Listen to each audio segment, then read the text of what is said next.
All right. Good morning. Good morning. Good morning. Good morning. Thank you guys for rocking with us. Right now, it is just I. Uh, just waiting for my other brothers to come through. Yeah, nay. It's all good in the hood. Um, so I appreciate you guys rocking with us as always. You could have been anywhere, but you're here with us at 9 a.m. Who's in the building? Good morning, Cheryl. Great morning to you. Make sure you share. Sharing is caring. Sharing is caring. Good morning, Deborah. Good morning. Good morning. Good morning. Oh, so I appreciate you guys here and hanging with us. All right. Happy Thursday. Yes, indeed. Yes, indeed. Good morning, sir. Hey, what's happening, brother? What's going on with you? Good. Y'all forgive me for my tardiness this morning. Yeah, I got to get the family up, man. What's going down though? What's going on? Hey, everybody. What's going on? What's up, Lise? All right. So today we're talking about changing. Well, yesterday we talked about the one who's running the system. Is there someone just running the system? We had varying degrees of discussion of that. But today I want to talk about changing the system, doing things differently, not going through the same way of creating. Yes, thank you for sharing. Thank you for sharing. So stay tuned, hang with us. Let us go into our intro. Make sure you share during that, and we'll be right back. But don't be the meal. You know when you said that? Yeah, don't be the meal. Experience is the best teacher, but truth is the Holy Spirit is the best teacher. If you can find the straightest path to the queen that you're supposed to be with, I believe in, and she finds her straightest path to you, then I think it gets away from all those, the skeletons in the closet. We aim for the wrong things. Right. We aim to make our children a good husband. We aim to make our children good wives or successful businessmen or whatever. Right. The aim is wrong. Trending is not happening without curiosity. So what's driving curiosity? You understand? People that are successful, people that are effective in life are people with priorities. Priorities. Yes, priorities. So this is almost like an episode of the Brothers Who Talk. It's me and you, right? Yes, indeed. Yes, indeed. But I want to let me give everybody an update real fast, though. Can you guys hear me on my mic? Because it looks like my mic is not on. Yes, it's on. Okay, it's on. That's good. Well, give everybody an update real quick. I need fly spray.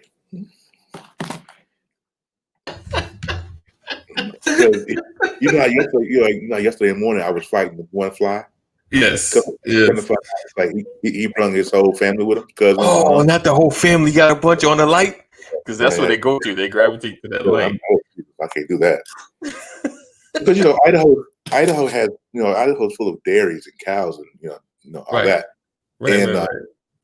And so flies are everywhere. And so especially when it gets hot. And they leave my garage door open. And so hey, for McCrory, I got you. Hey, Tara. That's you. Right. I'm just saying. I'm just telling the truth.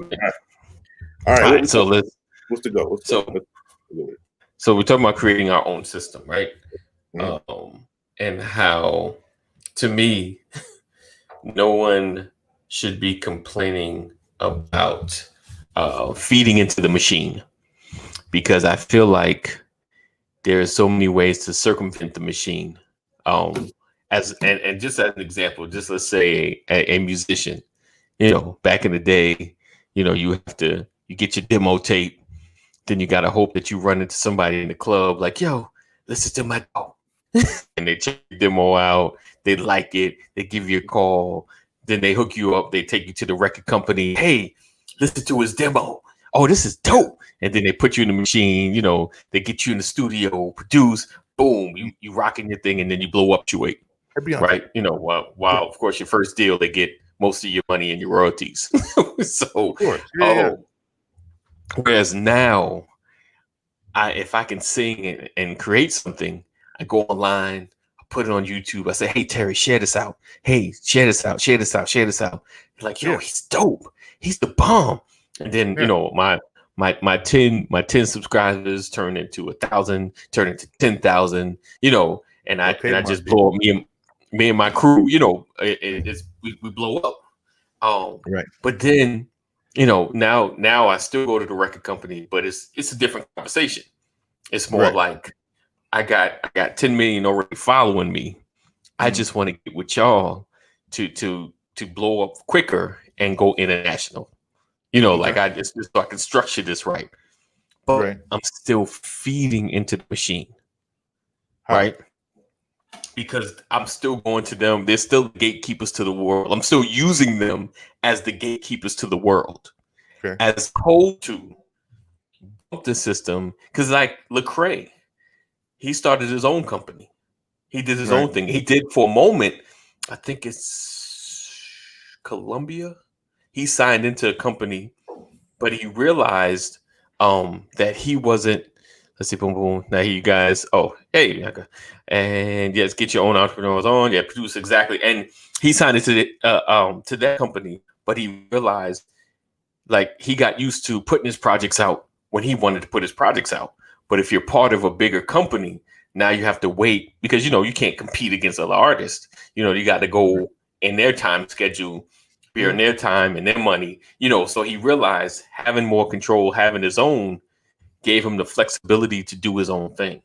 So he left, you know, currently. The last YouTube I watched, I think about a month ago, he left. And so my thing is, no one should be feeding the system. Like for me, if I was like half of what Beyonce was, right? When I finished my little record deal, you know, how long it was 5-6 years, and I upheld my agreement with giving them the albums that were required in my contract, I would just go straight independent because I already got a fan base. Once you blow up on Instagram and you're everywhere, like it's not like I can't produce music and sell music directly. You know, it's not like I can't do that. So that's my thing. Like I don't see why we continuously feed the machine, right? Create an independent space. Like all the people that have blown up and blow up your way, if they came together and said, "Listen, this is where we got our stuff. You come here and you get the stuff." Right. So you sound, first of all, you sound very passionate about this thing. All right. So that's the first thing I want to say that. Yeah, I'm going to recognize game. And I don't, you know, I understand. All right. So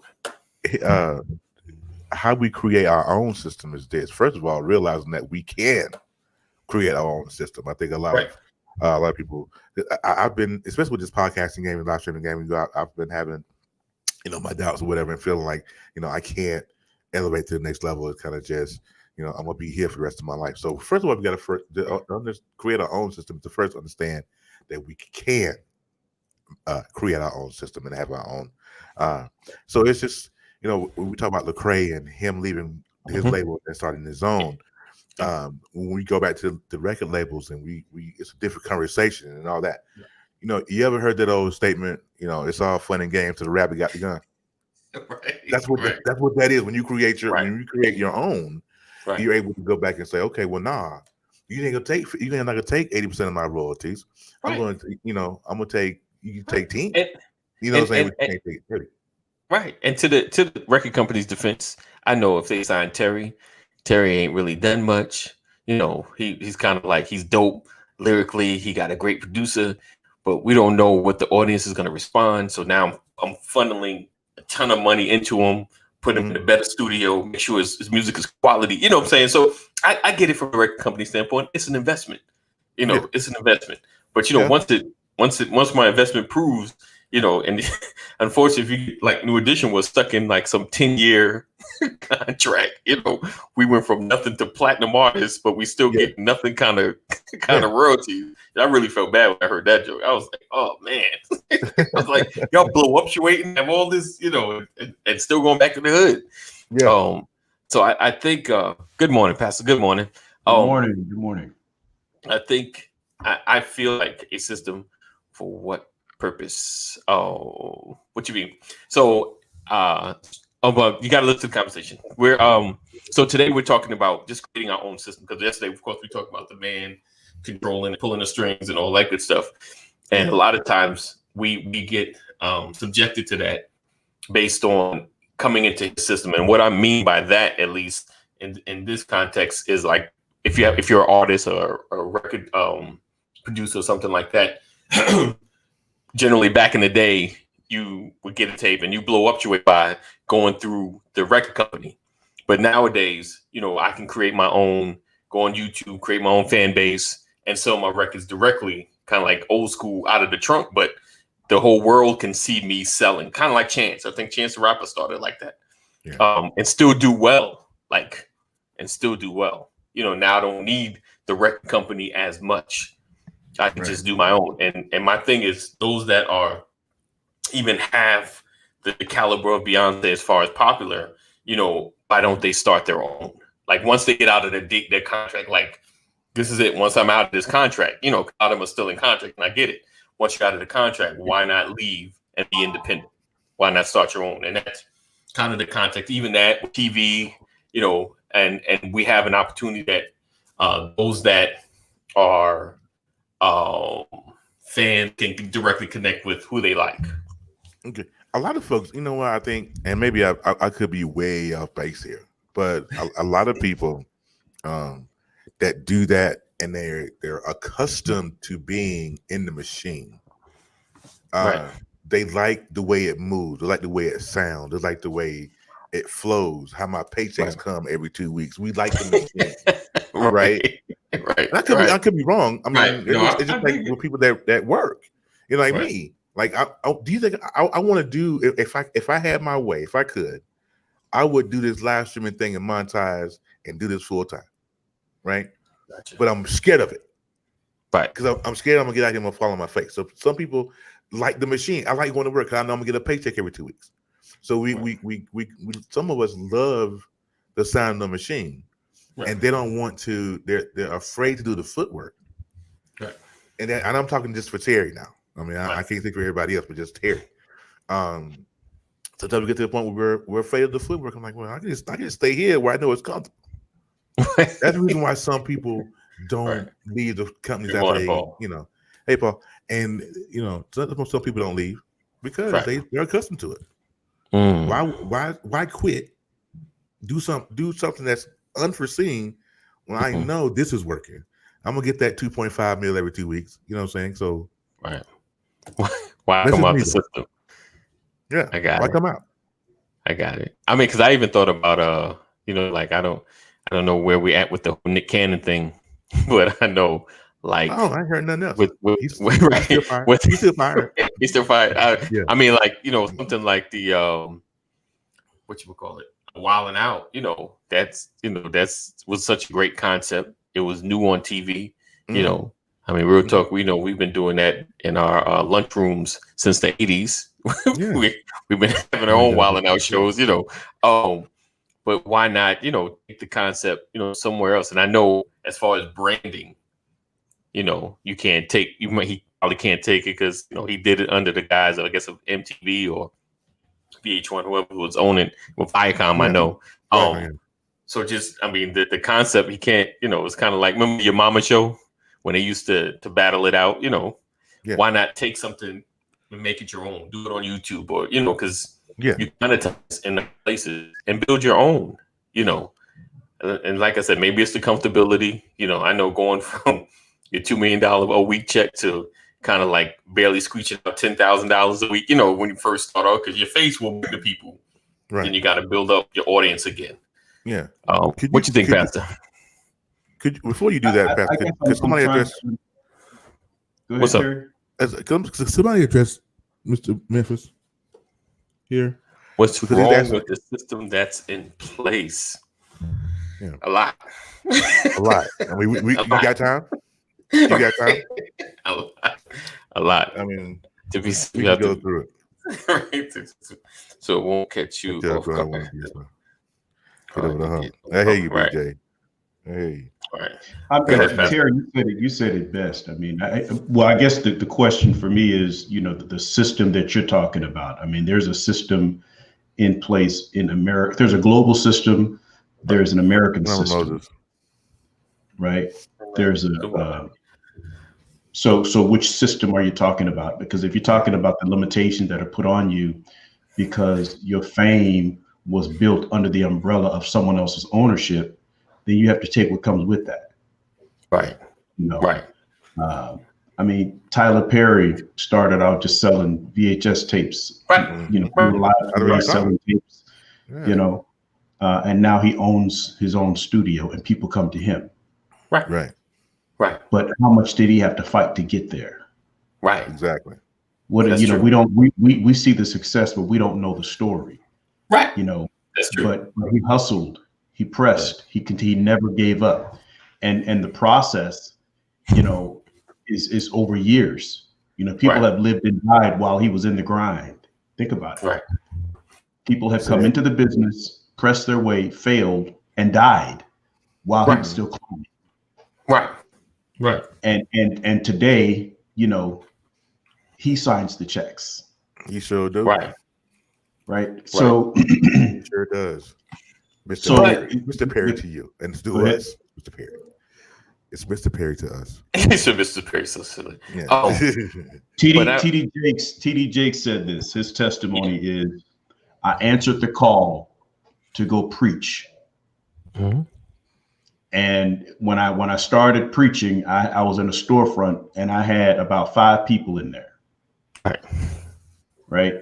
I answered the call to go preach. Someone invited me to come and preach. And there was a person sitting in the congregation that created an opportunity for my next assignment.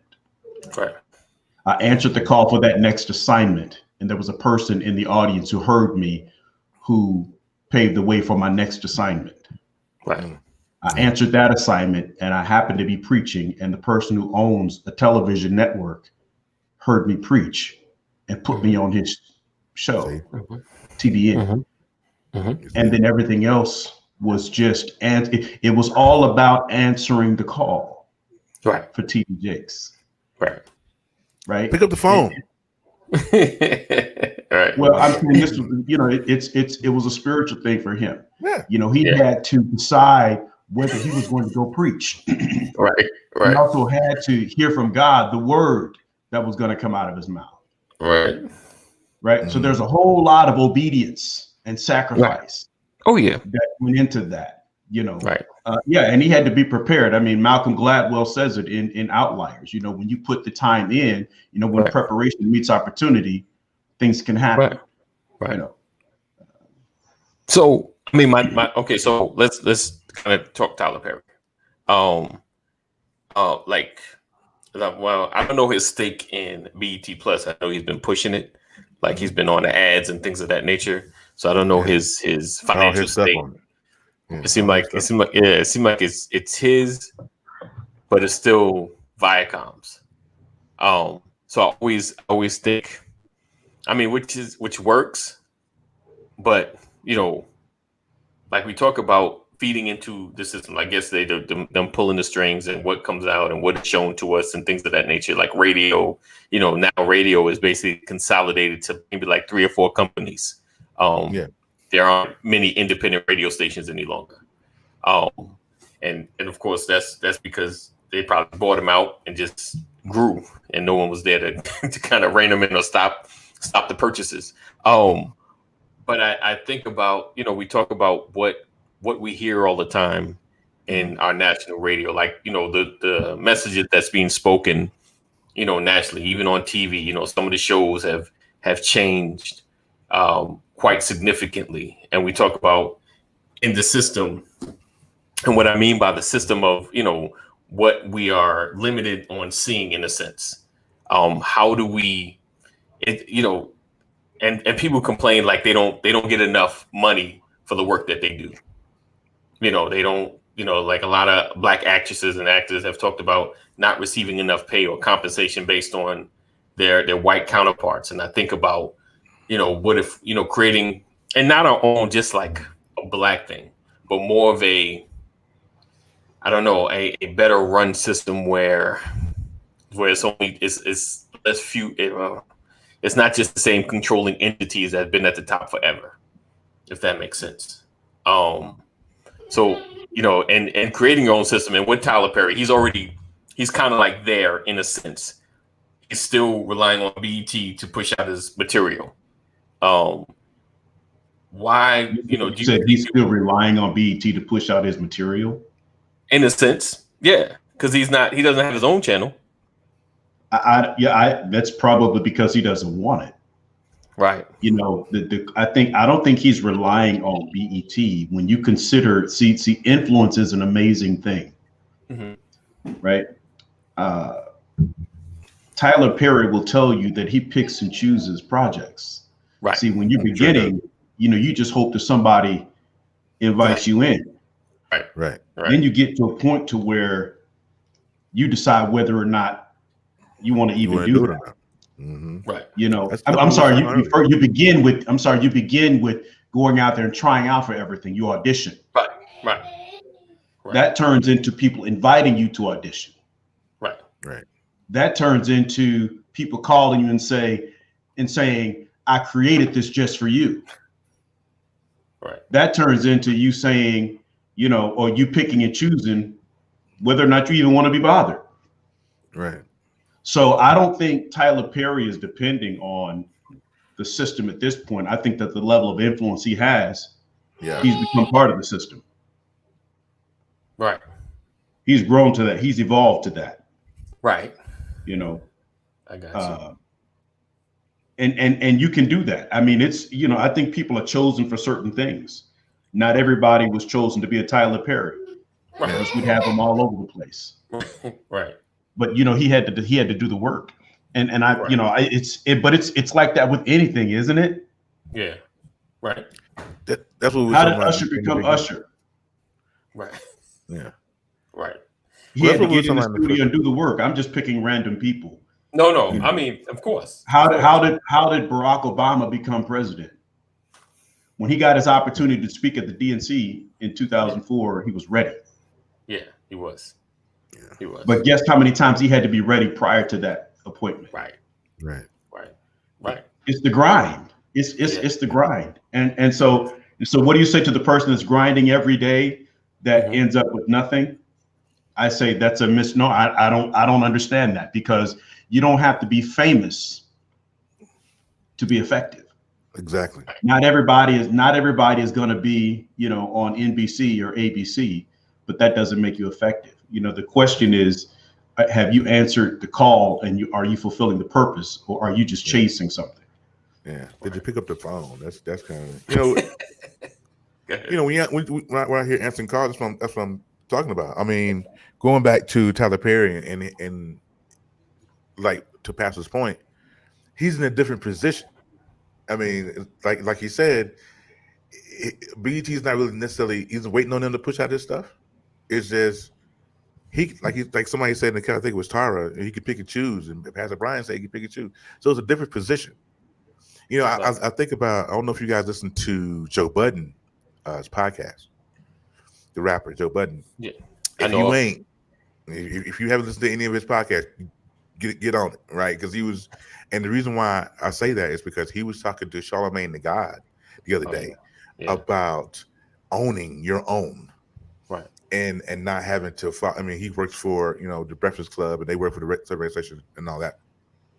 And because Joe owns his own. He makes a cool million on Spotify doing his podcast, and he was telling Charlamagne, hey, you should own. So I think we should support each other first of all. And like I said in the beginning, what's up, D? What up? We should be able to say, hey, you have this opportunity. You can create something. You can have your own table, versus having to sit at the table of Viacom or Spotify or Amazon Music or whoever. You know what I'm saying? You can. Well, I think the question is, what's driving you more? What appeals to you more? Right? The audience that they can provide, or the audience that you create for yourself? Right. It depends on who you ask. Me personally. Well, yeah, no, but it just depends on how you feel. right? And to your point, you're right. It does depend on who you ask, Terry, because everybody has a different motivation. Right. You know, some folks will say, I'll go sign this contract with ABC because of what they can do for me. And some folks will say, I'm going to do my own thing because I don't want anybody giving me instructions on how I need to distribute my content. Yes. And so I'm willing to accept a smaller audience to remain and control my own creativity. Right. And it gets tricky. You know, kind of like back in the day, you know, you'd have your real music and then you'd have your radio version. Yeah. Right. Your real music is what you did in the club. And then your money came from the radio version because you did what they controlled. Right. So the question is, where would you rather live, in that controlled environment, or do you want to just be uniquely yourself? And some people live on both sides. They say, I'll live over here and enjoy myself and enjoy my flexibility, my liberation and my creativity. And I'll play their game because playing their game will fund the opportunity for me to go do what I want to do. I tell people all the time that I love doing ministry. You know, I don't get paid to do ministry because my riches are stored in glory, but I'm bivocational. I work a full-time job. I have a career. Right. But if you ask me what the purpose of my career, I say that my career is my funding source for ministry. Right. People will say, well, you should have the faith to go out and be a full-time preacher. I am full-time. Right. I work around the clock. Right. I just don't take from the church. Right. To pay my bills. I use my job to pay my bills, and I use my job. I tithe and I do and surrender my offering like anybody else because I work a job. Right. So my career is my funding source for ministry until God says different. Right. So it's really about where your mind is, what's pushing you, what's your motivation, and everybody has different levers in their life for what's pushing them and what they want out of it. True. So let me see. You said when I began my podcast 4 years ago, I produced it. That made me think that producing was hard. And then when I finally did the research, I got motion. Now I am on Templates platform, creating my studio, my house, nothing but an iPad. Do we know what God called us to do? So do you think? I guess you don't know the mindset of others, but what I will say is, do you feel like do you feel like a lot of people don't mind, they'd rather be connected to something greater and not take on the full responsibility, I guess, of the audience and the platform? Absolutely. There are people who are more, like Terry said it earlier. Terry said, you know, that I love the comfort of going to work and looking for that check. But the thing is, it takes the same amount of faith to do that it takes to step away from that and go do your own thing. Oh man, because you're dependent on them, but you're putting faith in the fact that they'll write that check every week. I know that's right. Well, if we get you understand? right? Yeah. Yeah. And so it's still a leap of faith. It sounds like they can shut you. They can give you a pink slip any day of the week and tell you, go find you another job. We don't need you anymore. After 30 years, you believe in that check and the signature on that check, just like you believe. How often do you get out there and pop the hood and check your motor, check your engine before you start your car every day? Right. It's still faith. I think some people just like the path of least resistance. Yes, yeah. The path that seems concrete to them, because it does the marketing, the planning, the strategizing, where the money is going to come from doesn't have to directly come from them, but they're a cog in the wheel that's going to get their money. It's probably the difference between like a Chance the Rapper type person and somebody who went mainstream. Chance took he took all the chances on, and he bet it on him. He had to do his own music, his own marketing, his own production, his own engineer. Everything was organic from him and his camp. but the road was a little harder. And then, of course, people don't want to let you in because now you're not working for them, but you become the competition. So it's even harder to get in. So I think sometimes people don't want to put that work in, or don't want to go so long without actually feeling the profit. You got a job, you feel profit almost immediately. If you're creating your space, you may go a lot of days without eating. I heard TD Jakes talk about preachers who talk about him now, but he said, "Where were you when I was feeding my children ramen noodles and hot dogs?" Right. Not knocking ramen noodles and hot dogs because I eat those. Keep it real. I just chopped some up yesterday. I'm trying to tell you, put a little ketchup in there. That's Oh man. Stuff. Take some chicken and cheese and turn it to gourmet. That's good. I like what Paul said. I think since everyone is on different level of faith, it's where you're comfortable. But what I've learned is that faith is not a comfortable thing. Yeah, never. Right? Exactly. It's a grind. Right. It's work. Right. And to those, I heard Dwayne, certain people are more comfortable going to work, but that's not easy either, because you have to deal with personalities that you're not in agreement with. You have to deal with commitments that you're not comfortable committing to. You have to deal with someone else giving you, and everybody works for somebody.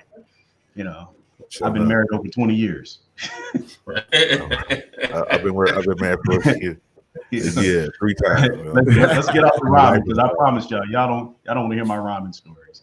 Look, I got 4 different types of ramen in my. Look, I got the couple noodles. I got the dollar pack. That's the individual bowl, and then I got the 6 for $1. All right, Mr. Memphis had a question. He's asked twice, so I'm gonna throw it up there. I'm trying to figure out if he's legit or he's a troll. I'm trying to figure that out. Let's But I don't know. Let's tip around this rabbit hole. That's pictures of stacks of cash. Look, that's no rabbit hole. That's like being from Chicago and asking, does Lake Michigan exist? And I'm not and I'm not saying that. Look, I promise you, if that came off harsh to that person, that's not the intention. Well, the facts normally are harsh, but go ahead. Right, like if I'm a fish, if I'm a fish, and you ask me, does water exist, or is there a difference between a lake and a river? You're gonna. It may not be the same thing, because it's what I am, is where I exist, is what I do. So it's created for me. But if you a buffalo, a dog, and there's a lake where you live, then it becomes a problem, and you notice it every day.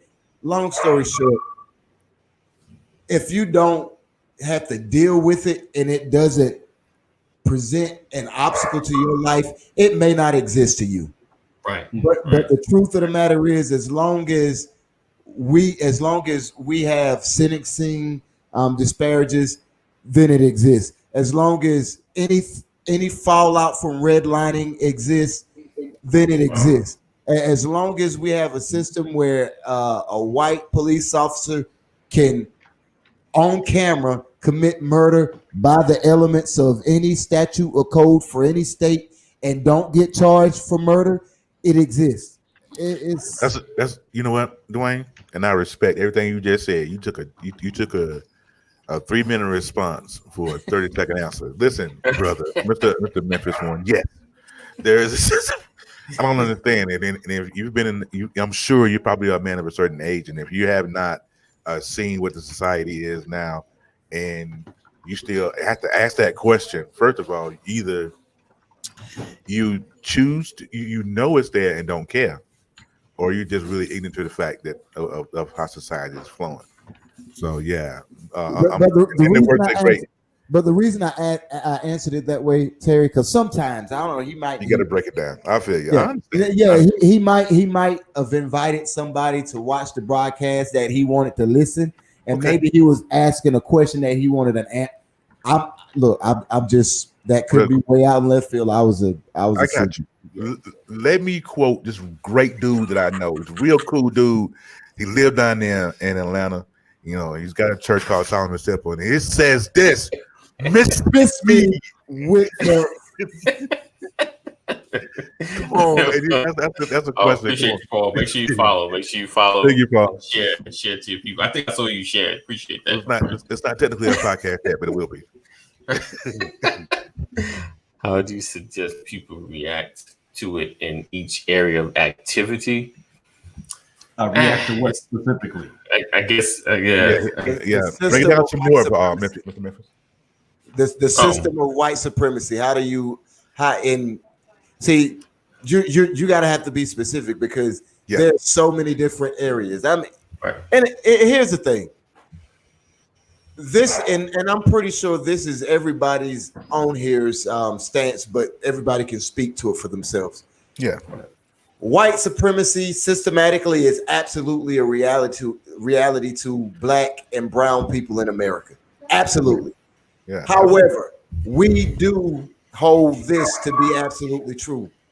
Being the Christians that we are and knowing who we are and knowing whose we are, it's only an obstacle to us. It's nothing that's going to stop us. It doesn't stop our show. You a white person, a white judicial system, white laws that are created to keep us down or keep us behind the power curve, they can exist all day. The only person that can stop me is me. So exactly. I don't even maneuver. I don't even plan for that when I maneuver through life because I know who I am. I know whose I belong to, and I know my purpose here. And like I said, the only thing on this planet that can stop me is me. Now, to answer your question, I talk like this and I engage in this because not everybody has my mindset. And there's still people who look like me who still have to maneuver through this life. So this is why we talk about some of the things we talk about to show them, yeah, it exists. But look, here's where we go. Hey, cool. Here's how we go. All right. So real quick, we're gonna acting up today. Yes, we're gonna take a quick break. Yeah. We're gonna hang out here. We're not leaving, but just hang tight. You want to stay on Facebook today? Yeah, we're gonna just hang out. We're gonna stay in the same space. Let's do it. All right, that's cool. All right. That's a little man talking. That's cool. Cool. Like he's having a fit. He's trying to get on the bus. He don't want to go. I got it. Time to get out of here.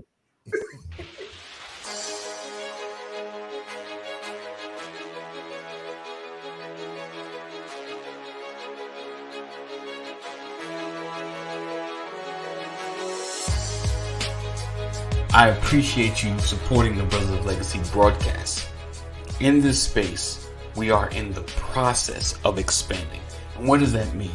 We have developed a financial literacy course for children. We're connecting with schools. We've got other men involved in our local programs in our community. We are ever expanding. So now we are seeking your financial support. And what does that mean? That means we are trying to get money for administrative costs, marketing, and being able to grow exponentially. But we need you to help us with that financially. And you've already helped us with us being part of the broadcast, helping us, those that are part of the community. They've helped tremendously. But now we need your financial support. So what I'm asking, if you click the link here, click that website, go to the website, check out the Brothers of Legacy. It gives you an understanding of what we're doing, as well as gives you a chance to contribute financially. You have several ways. You can go through PayPal, you can go through Cash App. Also, you can give monthly, you can give one time, however you see or feel like you should contribute into this movement. This is an opportunity for you to contribute to legacy. We are changing the narrative. So this is your opportunity to be a part of that legacy. Our legacy is about the building blocks we start today. Our legacy is about the building blocks we start today. So we appreciate you. We thank you. And I thank you for all the supporters that's already given. And for those that desire to give, this is your opportunity. And I'm thanking you in advance. As always, I'm excited. I'm excited for the growth. We've been at this a year and some change now. And change is going to happen. And I want you to be a part of it. So hit that link and be a part of that change.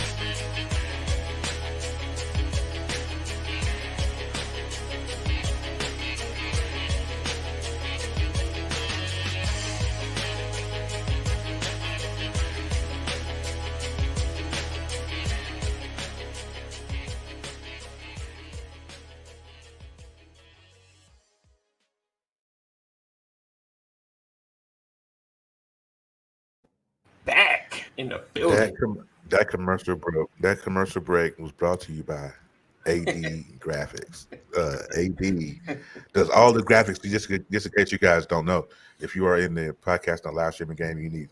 Well, maybe I shouldn't do that because he might not be for hire. But maybe he is. Okay, so if you got live streaming and podcasting and you need intros and all that good stuff, hit up AD. This dude, y'all have to.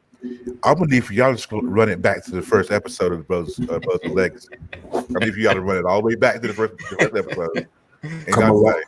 We came a long way. We came a long way, master. I'm telling you. We was like the busted chick that everybody didn't want nothing to do with. Yeah. And all of a sudden she bad. Yeah. We was a polished turd back in the day. I'm telling you. But we're good now. Brian Jr. Who thinks they're better because they're white. And the mindset exists, yes, but no one is superior because of color. Thank you, PJ. Right. That's true. Let's go ahead and shut that cool conversation down. All right. Appreciate you, Paul. So listen. So we talked about systems, and we talked about, and honestly, I never really thought about from the take of. Go ahead, you raise your hand. I have a question. Okay, question. Shout out Andrew Klein. We've gone through our topic today. This is what I want to talk about. How do you guys feel about? And if I'm off base here, let me know. Stop me. How do you guys feel about the Louisville settlement of the Kentucky settlement to Breonna Taylor's family of $12 million? So what do you guys think about that? I'm just curious.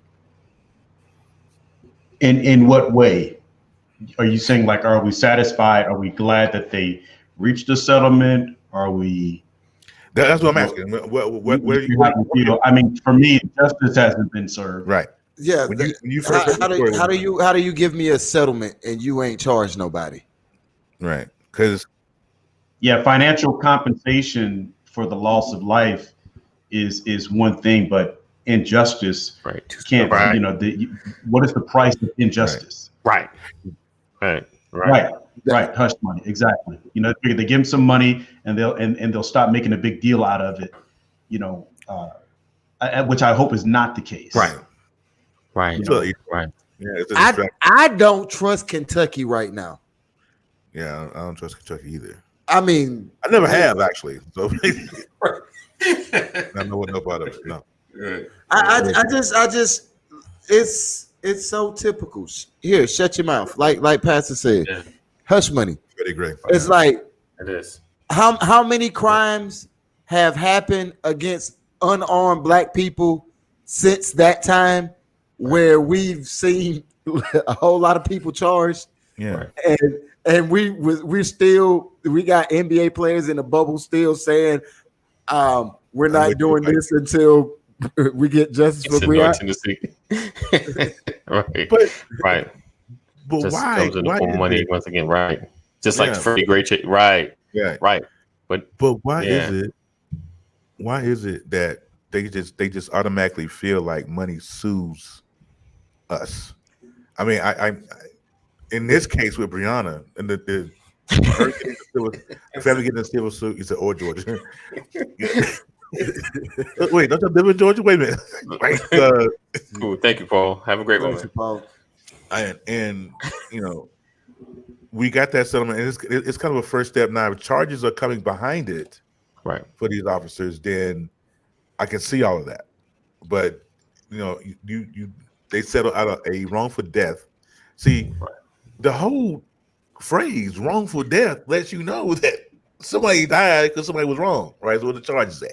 So well, we fired him, so it's so. How okay. do you? We fired him. Okay? So how do you guys? I mean, someone throw it out there. So how do you guys feel about Benjamin Crump? Like, do you feel like he's helping? Do you feel like it's a profit thing? How do you guys feel about it? Good morning. Because for me, I've been looking. I mean, I feel like he's providing the legal service in order to get the justice. I guess the notice and the justice and the compensation needed. It does. But of course, like we said, there needs to be compensation, but there needs to be justice as well. Yeah. So you have to look at it from this perspective. Benjamin Crump is playing his role.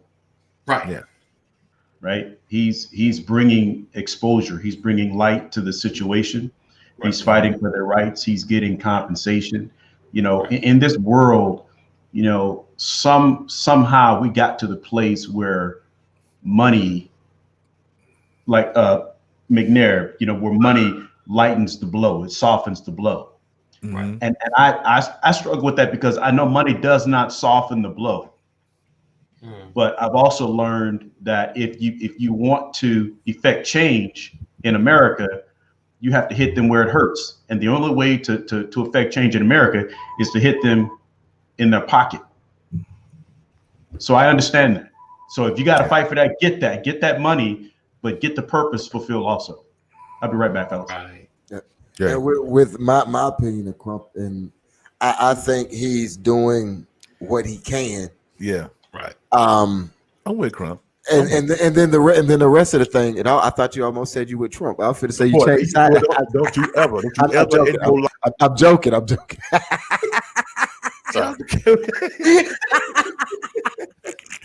Nah, no, I said I'm with Crump. I know. Yeah. My bad. He reminds. I'm telling you, and I said this before we talked about Benjamin Crump on this show, and I told y'all he reminds me of Reverend Rilo Goodlove from the Boondocks. I'm telling you, I can see that. He reminds me. You ever seen Head of State with Chris Rock and Bernie Mac? I saw clips. I haven't seen the whole movie out there. Yes, when we see your wife. Yeah, he's showing off. Ain't he, BJ? He's showing off. He's showing off. Yeah, that's my baby. But he reminds me of Bernie Mac when he gets off the train, right. when he meeting Chris Rock and he just slapping people. Oh right. Oh yeah. That was the Head of State. I didn't know that was. It's just like, hey, what's going on? How you doing? That's hilarious. Yeah, that part is. He just smacking people. Oh yeah, I mean that. And I don't have a problem with him profiting off of this because it's a high profile case. Whoever is the lawyer representing the family, they're gonna get that. Gotta get paid. It's no different than Gloria Allred. Anytime a woman's involved in something, she gonna be on TV with Gloria with them red shoes and that red power suit. I remember Gloria. Yeah, you're right. I forgot about Gloria. but she does a thing in court too. So as long as he does this thing when they have their day in court, then you can't ask for more. And the thing is, just for the lawyer's defense, because I spoke to a lawyer one time, and I asked him like, does he do like injury cases and things like that? He's like, he doesn't do them too much because it takes a while before you get paid. So you working for free. Remember, you working for free. That's why they get so much because they work for free. They got their staff. Everybody grinding it out, negotiating. I got to pay all these people still. Remember, they got to get their weekly check until the settlement comes. Hopefully, things go wrong and things get bad. So I don't trip. I don't trip about it. I mean, I listen. You may not agree, but they got a job too, and they're helping. Yeah. Yes, sir. Thanks for coming through, my friend. Hopefully you follow. Appreciate your question. I have a question. Yes. To Prophetess Tara. Now that 40% she said, is that what he's getting? Yes. Oh, Crump? Yeah. I don't know. I was assume. That's generally when you don't pay. Yeah, they take a nice piece because they, like I said, they kind of like the rec company. They're putting all that stuff up front. Hopefully, I understood. Now that changes the dynamic a little bit. Yeah, but you got to think they working for free, dude. To get paid. But he ain't working for free. He working for free. But anybody who took this case, I could get money. No. The wrongful death is a slam dunk. That part, I ain't talking about the criminal prosecution. It don't take a rocket scientist. No warrant. You don't have a warrant, and somebody ends up dead, and the city of Louisville is the culprit. A lot of money, 40%. Look, you don't need a whole lot. That's what most. I'm just saying, you don't need a whole lot to prove your case in that. All you need to do is ask a couple questions. Does she have a criminal record? No. She works for the city. Yes. How long have you been on this job? Oh, so you've done multiple of these before? Right. Right. And That's on money's him. like, woo, woo. That's on him. You can be Okay, wait. How's it on him? if he He loses. loses, and then it's not on him to make the win. It can't be both ways, my brother. I'm putting myself out there. Hopefully, I get Are you guys what not talking about Benjamin Crump? 40%. Yeah. About Crump? I'm He good gets on 40, everything but 40%. You get 40%. I know, and because it's in the millions, of course, that's a lot. But No, Right. 40% is that's look. Yeah, here's the thing. Where's the math on that, anyways? Who knows that? 40% of 12 million. You guys, Oh, you that- guys understand? No, here's the thing. That's Here's what you must understand. almost 5. You could choose any civil rights attorney you want to. Right. Okay. Yep. Benjamin Crump has established himself to such a degree that he can name his price. Okay. Like Johnny Cochran was, yeah. You don't have to give him 40% if you don't want to. It just means you have to go pick you another attorney. You understand? Yeah. If Yeah, you know, absolutely if, right. When you put it that way, if my stipend, if my price to come and perform for you is $10,000, but you can get somebody to come for 500, you get what you pay for. You get Right. right. No Johnny win. If I got to fight a battle, I've Oh, got okay. to. I make a decision on who. Like one thing about the military, Dwayne, right? You don't get to choose your foxhole partner. that's a fact. That's a fact. Okay, That's an all natural fact. right? But if you come and attack me at my house, Right. I get to choose my foxhole partner. Right. Yeah. Exactly. Right? So you don't have to have Benjamin Crump, but if you want the success rate that comes with the Benjamin Crump, you got to pay for that. That's right, Tyra. In civil cases. So why call him anything except confident and prepared? Because evidently his history has garnered garnered him to be in such a position that he can name that kind of price. Right. Yeah. And because it's kind of like experience, like he's been doing what it seems like he gets the wrongful death due to police. So he has a system. He go in those towns with a system, and he know where to go and how to get information. Like once you have a system in place, he make things move a little fast. I'm telling you, probably his first cases took him a little while until he had a system. Going in these little towns, yeah, man, you in this house and these people house trying to get this information. Yeah, if you were some shoddy, strong, And you're running the risk of getting pulled over and never making it to your next stop. So Right. there's don't a sacrifice deny that comes with that kind of stuff. I don't deny any of that, and I agree. I agree with everything both of you guys just said. AD and Pastor McCoy, I agree with everything you said. But I also know as well, not from lawyering, but the get what you pay for. That's true in a lot of cases. In a lot of cases. Yeah. But I also am a do-it-yourself type dude. After I started overpaying for stuff, some things people charge you just because they know you're gonna pay it. If you don't know nothing about flooring, for instance, AD, you need your whole floor redone, right? Right. I may tell you $7,000. I'll do 2,400 feet of flooring. Right. And you may be like, okay, because you don't know the first thing about flooring. Right. And you're licensed and you're bonded. And I can find you at the Better Business Bureau and everything. But then you get on YouTube and find out you really can do it yourself for about $1,400 and then a whole lot of labor. Now, the question then becomes, now at that point, if you've explored that option, and then you come to the point, this is who I want because I think he's the best value for the money, then absolutely I agree with you. But I get it, because at that point, you're hurting, your family's gone, you don't have the luxury of doing research like that, and you want the first person to come to mind. And I'm not gonna lie, if I was OJ Simpson I would have wanted Johnny Cochran and Robert Shapiro too, regardless of how much it costs. So I get it. I just, in my mind, when I heard 40% out loud, it just did something. That's $4.8 million.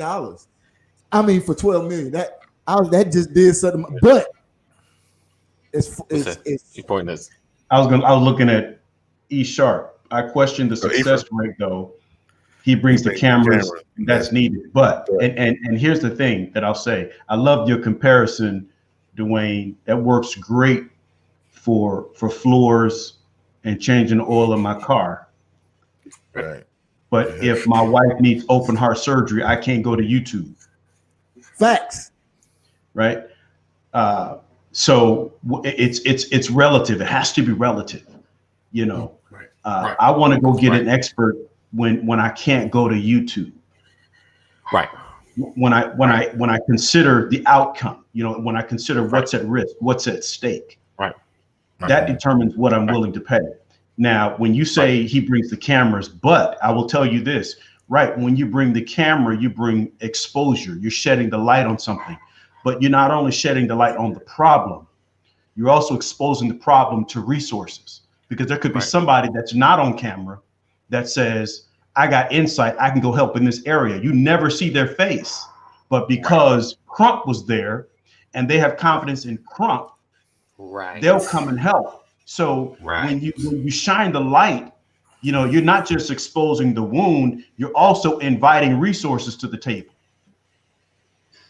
Right? It's you know, what I love about the scripture in the book of Kings, when Solomon was given the instructions to build the temple, right? Part of that scripture, the Lord says, and I will send skillful, willing workers. Facts. God called Solomon to do the work. He said, I want you to do the work. And once you begin doing the work, the light of the work, the exposure of you doing the work is going to bring resources. I'm going to send skillful, willing workers. Right. So we see Crump, but we don't see the workers. Right. And what you're paying for, when you pay for Crump, you're paying for his network. You're paying for his ecosystem. Right. That's what he built up. Right. And 7 million is good. I'll take that. I'm just saying. I mean, in this case, I'm just, and it's a lot. And like Pat said, you know, like he's risking his life even being down there. But to ease question, so he getting hazard pay too? Is that what that is? Yeah, but I think so. You don't think he's worth it? Come on. No. I'm just saying. I was just about to say I don't think he's risking his life no more than anybody else. Peace be unto you. I was asking. But then also the cameras. I mean, with the cameras though, they're already there. Cameras are. We don't need a Jesse in the house any longer. We see the cameras on the big cases. Yeah. Right. Do y'all realize the big case? Yeah. For every $12 million payout, right, Crump has $53,000 payouts. No, I'm look, y'all convinced me. I'm just still in my mind reckoning. Look, I'm gonna tell you what I'm gonna tell you what I'm going against. I'm going against my heart. That's what I'm going against. Because my heart says, if that happened to you, and I'm here to impact people, but to get paid too, my heart wouldn't allow me to take 40% unless, and this is what I don't see. That's why I'm saying y'all winning me over. That stuff that you don't see behind the scenes, when you got, I don't know how big his team is, but if he's got 100-man team, 50-man team, 25-man team, they got to eat. Yeah, they're doing it for the right reasons. It's almost like a passer. I don't know no pastor taking 40%. I never know one took 40%. But it's like you, Pastor. People see you preach on Sunday, Tuesday, Wednesday, whenever the Bible study is for typical church, and they might see you at a prayer service or convention or something, but they don't see the hospital visits, the shut-in visits. They don't see the praying and everything that goes into it. They don't see all the people that you're mentoring and everything. So I get the concept, and I'm not disagreeing with the concept. My heart and the way I would approach life which has probably been one of my hardest things when it comes to helping people and me having a name of price. Some people say I sell myself short. Some people say, well, what your time is money and everything else. So I get it. I just wouldn't ask for 40%. So that's why it jumps out 40%. Oh, that's a lot. Yeah. That's why the 40% numbers is one for me, because I can't see. So 40% is too much for you. For me, I can't see myself. I wouldn't need 40% to live. I could live off 10% of that for the rest of my life, probably. Man, So Yeah, but I think you have to look at it. But you know, E Sharp, I think if you go back, he said something even before that last comment. He said, let's see, exposing. Oh, he said exposing the resource is great for the culture and for the movement, but what about the client? And I think he misunderstood. Maybe help me if I'm wrong here. When you're exposing it to the resources to help the client. Right. Those resources that are coming in are going to help the client. Right. And the other point that I wanted to make to Dwayne is, you know, it's like those people that are out there on the streets asking questions, doing research, right, they're putting their lives on the line also. Right. Yeah, and their lives are worth money. So if I'm going to go into this county, go into this city and start knocking on doors and start asking questions and risking my life, that's going to come with a cost. right. And I completely agree with that. Once again, going back to that same sentiment, you as well, you have sacrificed more for this country than most people will ever, right? And at what price did they get you, right? Because okay, so I'll put it like this. I teach Bible study, I preach sermons, I do ministry, you know, I minister to people daily, right? And people don't give me an offering for helping them make better decisions or helping them get closer to Christ. Right. But for every hour that I spend with a family or a person, it's an hour that I don't get with my family. Right. Right. Mm-hmm. And I don't put a price on that. Right. When you look at Benjamin Crump, you're looking at his investment in all of his schooling, his study time. Right. And for him, the cost of going to law school, the cost of opening a law firm, the cost of all those things, he says, I need to make my investment. I need to make my money back. Mm-hmm. Right. I think it's both. So he says, yes, McNair, absolutely, my brother. It's business. And so he got into this business to make money.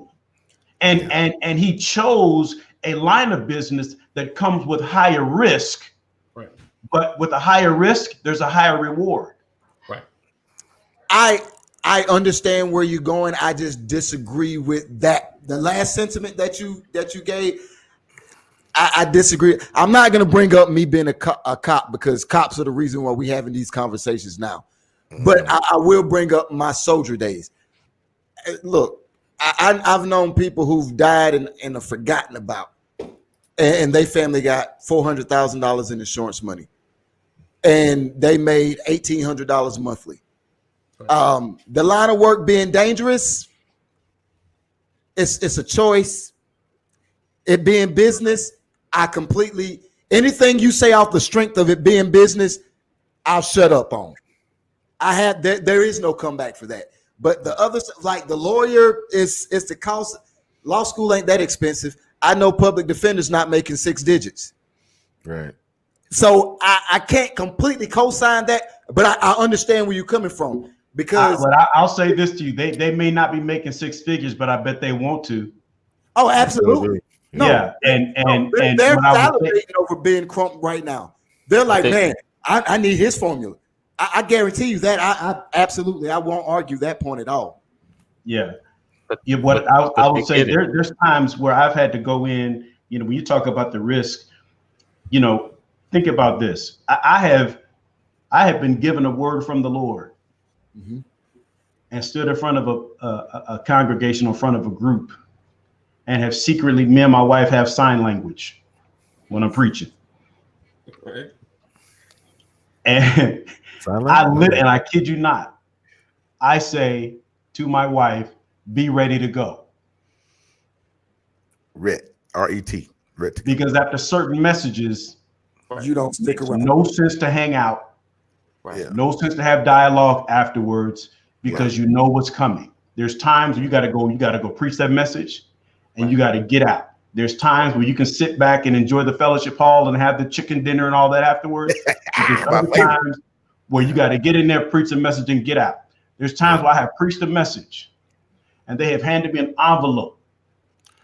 And I turn right around and say, here, let me put this in offering for your church and encourage the members to give. Right. Because I know good and well that offering, that the blessing that you're giving me didn't come from the offering in the church because everybody out there mad because of the word. That came out your pocket, brother.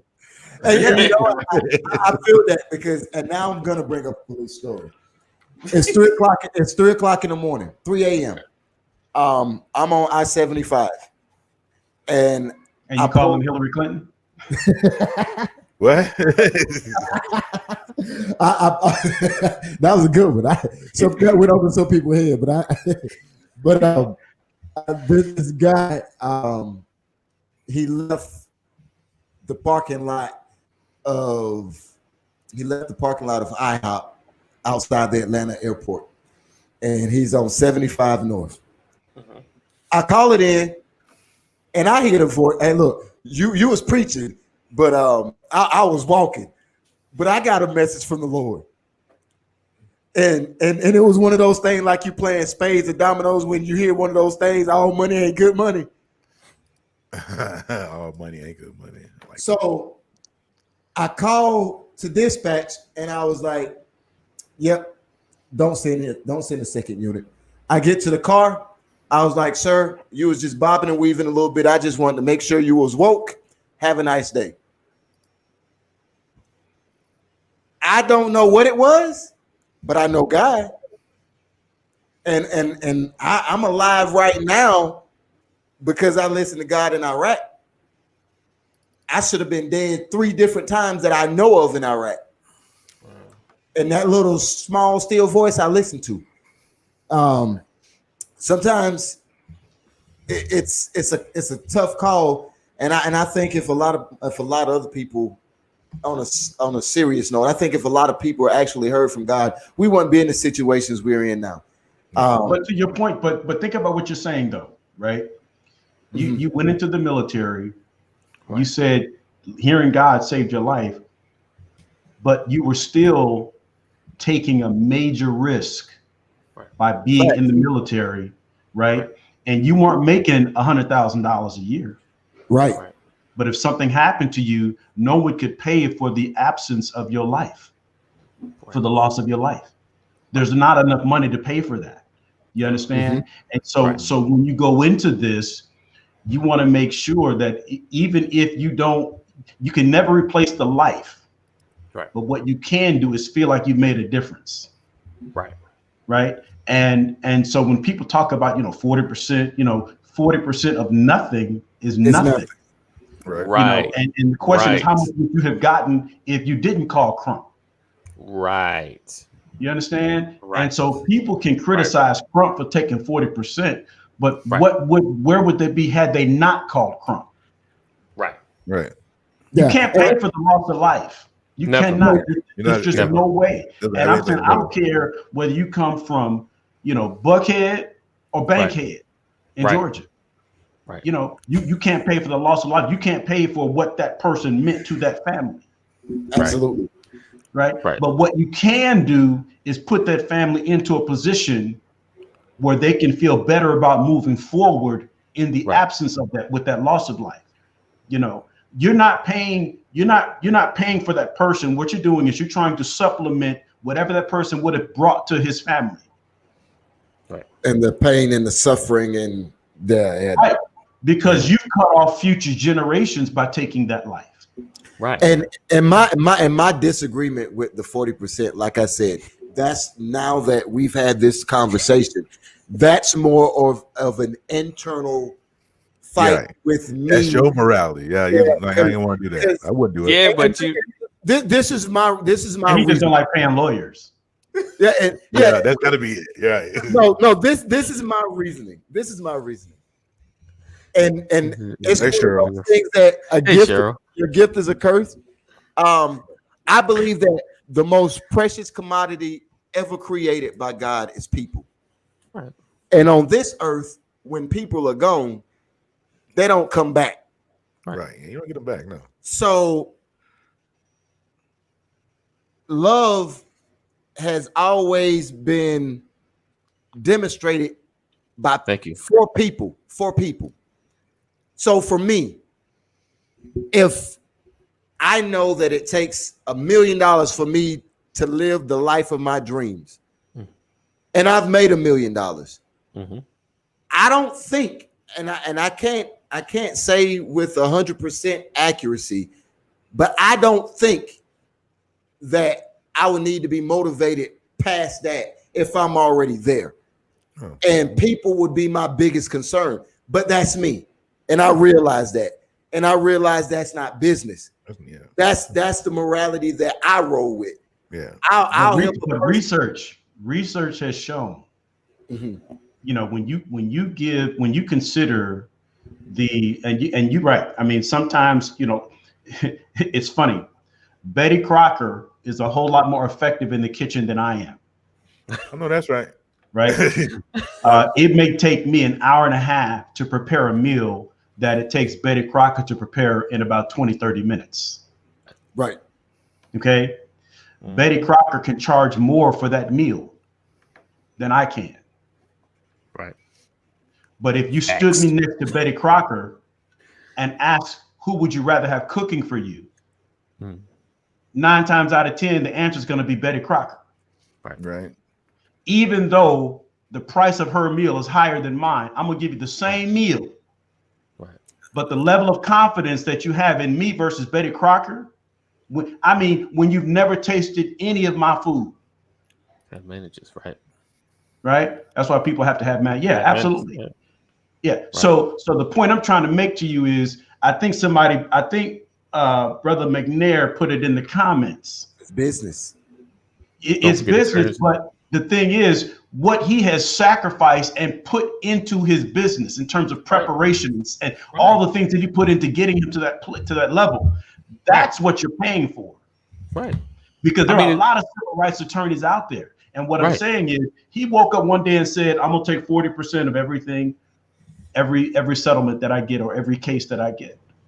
But guess what? If I don't win, I don't get anything. Nothing. And then you know what? And like I said, that's why I think it's important to have conversation, because as we're having this conversation, I'm getting little bells going off in my head when you say certain things, little stimulus like dee, dee, dee, dee, dee. Okay, let's shoot, connect, gotcha. So one of the things that he probably put into like the things that we don't see, because people, me being one of them, people will criticize off the rip, not knowing anything.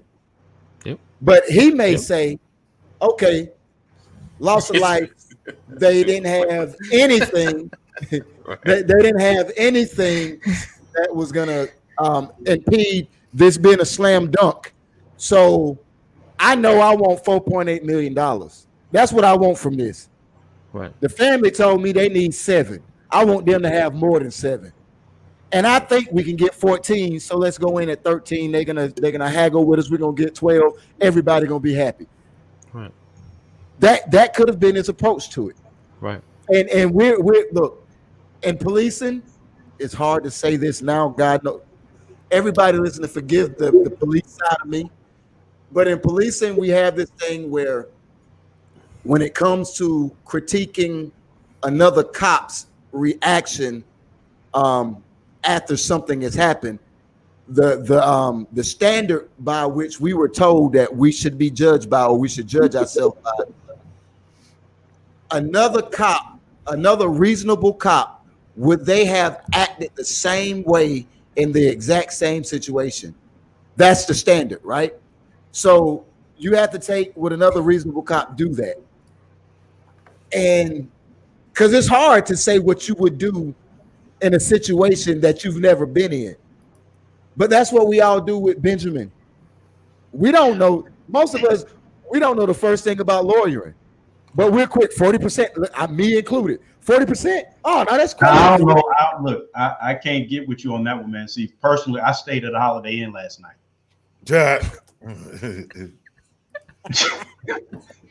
So, look, E Sharp says, I don't have, he's basically trying to put himself in the family's position. You know, if you don't have any confidence that Ben will win the trial, and if I want to settle, then he's the guy. And I want to say this to you. This is what I'll tell you. No family wants to spend the next 10 years in a trial. Right. None. The system is designed to wear you out, to wear you down.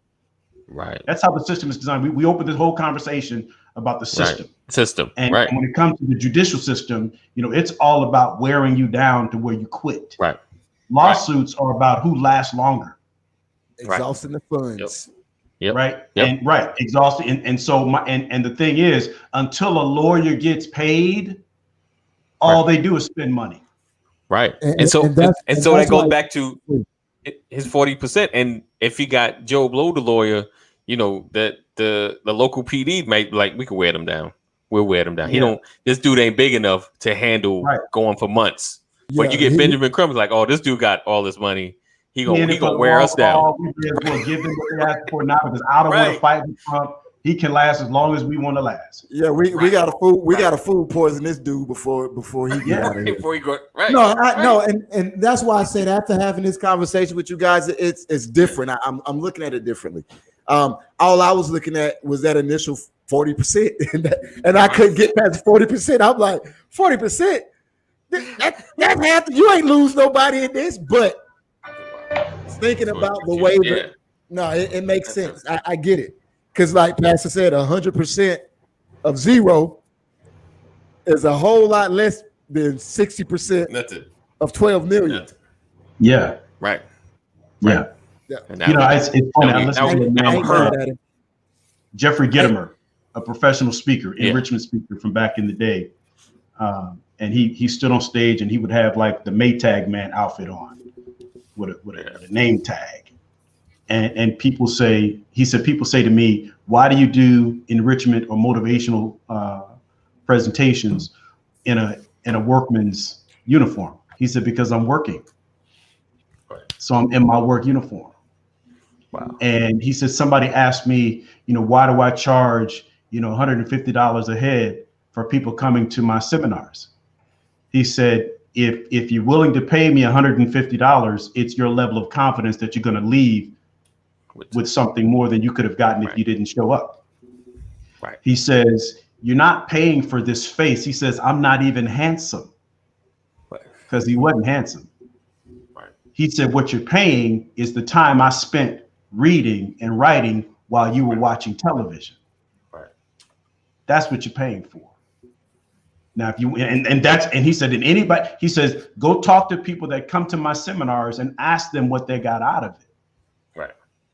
And you'll know why people pay $150 to come and sit and listen to me pontificate for an hour and a half. Right. You know, so the question is, what do I want out of it? What I want out of it determines what I put into it.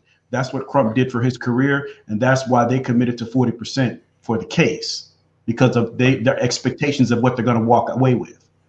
Yes, and it's really just that simple. That's the why it matters, and exposure is a huge impact. Yes, absolutely. Look, y'all have convinced me. I don't know if y'all seen it on the show, but I'm an argumentative person. I'm not like I used to be. Once upon a time, I hated being wrong. I'm mature to the point now that I listen, and when I see something, I know that's you guys make.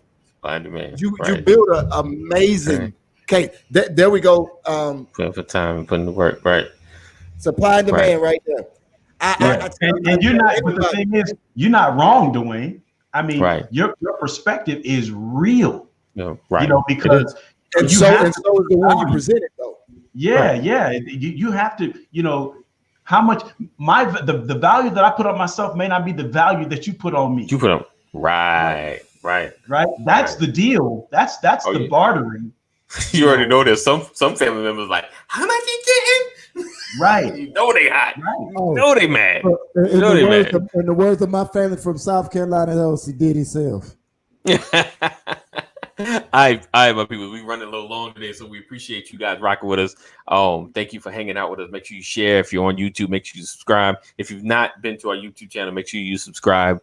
Today I decided to stay in all platforms, but tomorrow we might be rolling over to YouTube. So make sure you subscribe, thumbs up, leave a comment, and we thank you guys. And if you're feeling led to give, make sure you give to the $BOL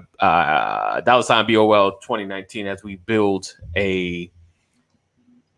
I've just got lost in my words. Brothers of Legacy, actually local in our local community. We're doing some great things. So you guys be blessed. We're not just a show.